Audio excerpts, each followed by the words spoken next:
Good morning. I'm Danielle Ruest, and I'm working for Resolution Enterprises as a small business that focuses on IT infrastructure. Today we're talking about virtualization, I think, and we work with virtualization since 2000. I'm Nelson Ruest. We work together, obviously, and we're focused on IT infrastructures. And one of the things that we're really excited about today is application virtualization, because it really changes the way people manage desktops. What are some of the industries that you've worked with that are doing application virtualization? We've worked with defense contractors, and as much public organizations as private organizations, financial organizations. The place where it fits the best for our customers are places where they have very distributed infrastructures. They have pockets of users all over the country or in different countries, and in those pockets of users they don't necessarily have IT staff to support them. And so if they're able to virtualize an application, deal with all the potential conflicts that would occur when you're creating applications, or when applications need to coexist together. Deal with the issues around updating an application when the application is far away. With a virtualized application, you can automatically reset the application back to a standard known state. So if you get a call from a user in Timbuktu, all you have to do is say, well, that's easy. That application's not working for you anymore. I'll reset the application back to its original state and try out your application again. And so that automatically solves a majority of the problems that you have. And the great thing of application is it's very transparent to the user. The user doesn't know that they use application virtualization. Absolutely not. And I think this is a great thing. Okay, so if I'm an IT pro and I'm looking at starting a virtualization project, where's the best place to start?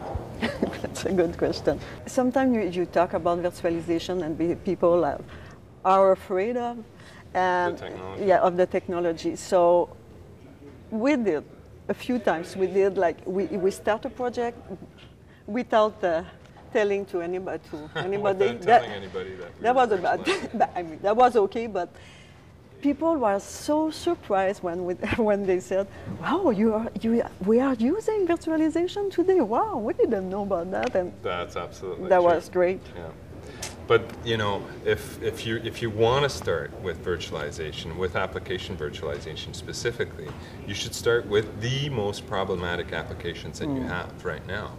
You know, for example, one thing that happens is that every single one of our customers have a proliferation of Microsoft Access applications, because everybody that gets their hand on Access becomes a programmer all of a sudden, and they all build all these little tools that are not really supported by the organization, yet they're everyday tools that people use all the time inside the organization.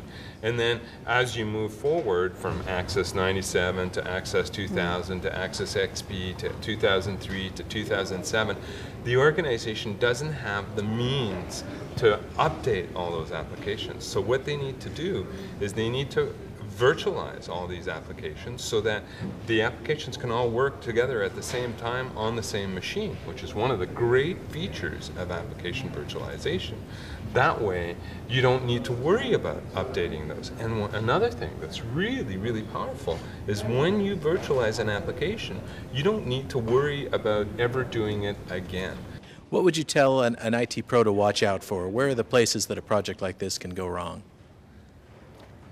I will say if you try to doing everything at the same time, that won't work. Start with baby step. This is the cue, I think. Absolutely. Also, it's a good idea to read the documentation. First. You know, we've had so many people that have moved to application virtualization. They didn't read the documentation properly, and when you package things in virtualization, package an application to run as a virtualized application, you isolate it from other applications by default. So if you isolate it too well, then it won't work with any of the other application that you have inside your environment. So you need to make sure that you test everything out, that you work with a package, you prepare it, you play with the technology. You document everything you do. Document, that's another field that's, you know, reading and documentation are not the strong points of IT administrators, but nevertheless, you know, sometimes the technology forces us to do that. It's so easy to work with. One of the greatest benefits, application streaming, because you're moving the application to the endpoint when the user needs it, not beforehand as we do today. You know, so when a user clicks on an icon to get an application, the application might not even be there, but it's going to be streamed down in the background and that happens only when the user actually requires it, not when the IT professional needs to send 500 megabytes of Microsoft Office to 2,000 machines ahead of time. It's not that principle at all. It's completely different. Yeah. Okay, great. All right, thanks guys. Thank you. Great.